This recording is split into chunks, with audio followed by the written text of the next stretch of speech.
Morning guys, today we've got your Honor 400 Lite and let me show you how to perform a soft reset on this device.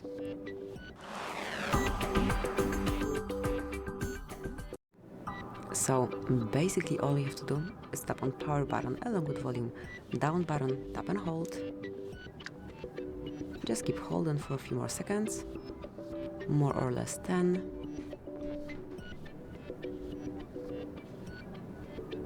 And once you see logo and also feel kind of smooth vibration, you can remove fingers from both buttons, and within a couple of seconds your device will be rebooted and you'll be able to use it smoothly again.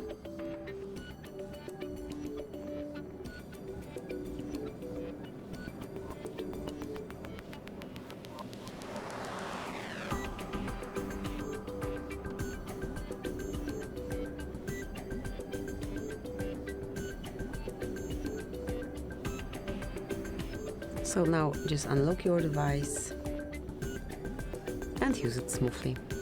Thank you for watching, please subscribe our channel and leave the thumbs up.